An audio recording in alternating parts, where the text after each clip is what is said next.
ఎన్నికల కమిషన్ ను కలిసింది బీఆర్ఎస్ బృందం. జూబ్లీహిల్స్ నియోజకవర్గంలో నకిలీ ఓట్లు ఉన్నాయంటూ బీఆర్ఎస్ వర్కింగ్ ప్రెసిడెంట్ కేటీఆర్ ఆధ్వర్యంలో ఒక బృందం ఈసీని కలిసింది. ప్రస్తుతం కేటీఆర్ మాట్లాడుతున్నారు. లైవ్ ద్వారా చూద్దాం. ఫాదర్ పేరు సత్తయ్య మిర్యాల. వారికి ఓటు నల్లగొండలో దేవరకొండలో ఉన్నది. వారిని ఇవి రెండు ఓట్లున్నాయి. ఇప్పుడు నల్లగొండలో ఓటున్నది, ఇప్పుడు ఇక్కడ కూడా ఓటున్నది. మనం అక్కడ డిలీట్ చేసుకొని ఇక్కడ యాడ్ చేసుకున్నారంటే కాదు. దేవరకొండ ఓటు ఉంది, గద్వాల ఓటు ఉంది, కొత్తగా అశోక్ మిర్యాల గారికి జూబ్లీహిల్స్ లో కూడా ఓటు సెప్టెంబర్ 2 నాడు రాసుకున్నారు. ప్రశాంత్ లింగంపల్లి వీరికి మంచిర్యాల పెద్దపల్లి పార్లమెంట్లోని మంచిర్యాల కాన్స్టిట్యున్సీలో మొన్నటిదాకా ఓటుంది. ఇప్పుడు అక్కడ ఓటుంది. మళ్ళీ ఇక్కడ లేటెస్ట్ అప్డేషన్ 2 సెప్టెంబర్ నాడు ఇక్కడ జూబ్లీహిల్స్ నియోజకవర్గంలో కూడా వారికి ఓటు రాయించుకున్నారు. ఇది ఇంకొక ఎగ్జాంపుల్. షేక్ రసూల్ వారు ఉప్పల్ అసెంబ్లీ నియోజకవర్గంలో మల్కాజ్గిరి పార్లమెంట్లో వారికి ఓటు ఉంది. ఇప్పుడు కొత్తగా జూబ్లీహిల్స్ లో కూడా ఓటు రాయించారు. షేక్ నయీబ్ రసూల్ అని చెప్పి వారికి మిడిల్ నేమ్ యాడ్ చేసి ఇక్కడ కూడా ఒక ఓటు రాయించినారు. అట్లాగే వెంకటేష్ కోట. వీళ్ళు చదువుతూ పోతే కొన్ని వేల ఎగ్జాంపుల్స్ ఉన్నాయి. ఇవన్నీ కూడా కేవలం మేము ఫీల్డ్లో తిరిగి, మా పార్టీ నాయకులు ఫీల్డ్లో తిరిగి వెరిఫై చేస్తే ఇన్ని ఎగ్జాంపుల్స్ మాకు దొరికినాయి. ఇవాళ మేము ఈ రాష్ట్రంలో ఉండే కాంగ్రెస్ పార్టీని, అట్లాగే ఇక్కడ ఎన్నికల ప్రక్రియకు బాధ్యులుగా ఉన్న సీఈఓ గారిని స్పష్టంగా 3 డిమాండ్లు వాళ్ళ ముందు పెట్టాం.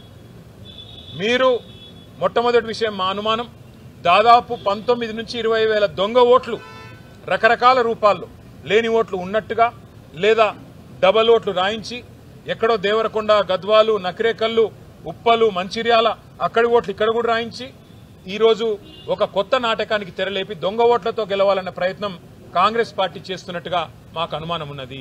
కాంగ్రెస్ పార్టీ అని నేను ఎందుకంటున్నా అంటే కింది లెవెల్ అధికారులతో కాంగ్రెస్ నాయకత్వం కుమ్మక్కై కింద లెవెల్లో ఉండే బిఎల్ఓస్ కానీ కింద లెవెల్లో ఉండే ఇతర చిన్న అధికారులు కానీ వాళ్లతో కుమ్మక్కై ఈ కార్యక్రమం చేస్తున్నట్టుగా మాకు స్పష్టమైన సమాచారం కూడా ఉన్నది. ఒక్కొక్క బూత్ లో 50 ఓట్లు యాడ్ చేసుకోవాలా, సైలెంట్ గా చాప కింద నీరులాగా 400 బూతులున్నాయి, 20,000 ఓట్లు యాడ్ చేస్తే మనం ఖచ్చితంగా గెలవాలి అనే ఒక కుట్రతో పన్నాగంతో కాంగ్రెస్ పార్టీ ప్రయత్నం చేసినట్టుగా మాకు కూడా సమాచారం ఉన్నది. మేము ఎన్నికల సీఈఓ గారిని అడిగింది, రాష్ట్ర సీఈఓ గారిని అడిగింది, 3 రిక్వెస్ట్ వారి ముందు పెట్టాం. ఒకటి, వెంటనే థరో ఇన్వెస్టిగేషన్ జరగాలి. ఇంకా వారం రోజులు టైం ఉంది నామినేషన్ల ప్రక్రియ ముగిసేదానికి. థరో ఇన్వెస్టిగేషన్ అంటే పూర్తి స్థాయి విచారణ జరగాలి.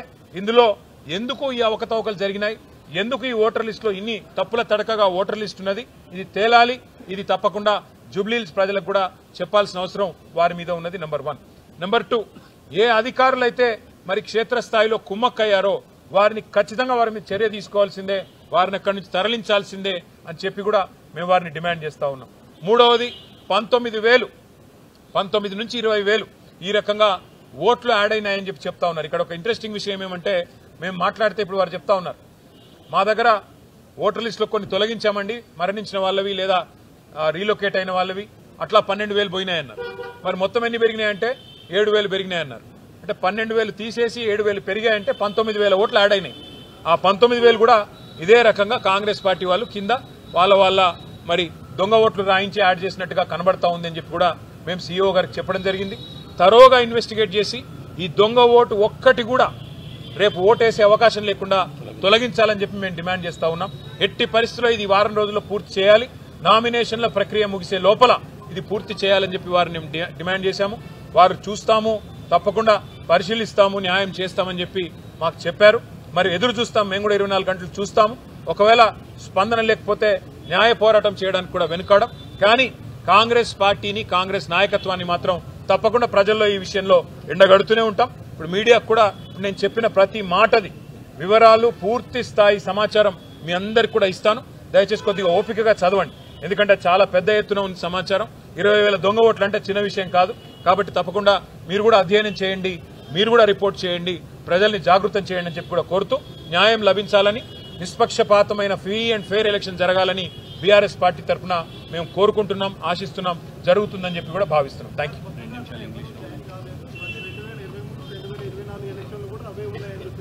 ఎవరు చెప్పారు? మేము ఇప్పుడే ఎలక్షన్ సీఈఓ గారిని కలిసాం. మీకు ఎవరు చెప్పారు? రేవంత్ రెడ్డి చెప్పాడు. మీకు ఎవరో రేవంత్ రెడ్డి లేకపోతే ఆయన తొత్త కూడా చెప్పింటాడు. మీరు కరెక్ట్గా కనుక్కోండి. మేము కలిసింది ఈ పెద్ద ఆయన ఎలక్షన్ చేసేది. మరి ఆ పెద్ద ఆయనకు లేని సమాచారం రేవంత్ రెడ్డి తొత్తుకు ఎవరికి వచ్చిందంటే వారిని మీరు అనగాల. ఇంకోటి నేను ఇచ్చేది ఆధారాలు ఇస్తున్నాను. నేనేం ఆషామాషిగా గాలి మాటలు మాట్లాడలేదు. ఆ ఆధారాలు మీరు కూడా వెరిఫై చేయండి. మీడియాలో ఇన్వెస్టిగేటివ్ జర్నలిజం కూడా ఉండాలి కదా. అప్పుడప్పుడు మీరు కూడా చూడాలి కదా. ఎవరో వెళ్ళాయా మళ్ళీ చెప్పిందని చెప్పేయడం కాదు. నేను చెప్పింది కూడా నమ్మకండి. నేను చెప్పిన విషయాలన్నీ మీరు దయచేసి ధృవీకరించుకోండి. మీరు ప్రూఫ్స్ ఉన్నాయా లేవా చూడండి. దొంగ ఓట్లు ఉన్నాయా లేవా చూడండి. చూసి నిర్ణయానికి రండి. తప్పే ఉంది. A huge spate of electoral malpractices, irregularities and deliberate inclusion of large-scale votes has been happening in Telangana as part of this Jubilee Hills by-election. Over the course of last 3-4 months, it appears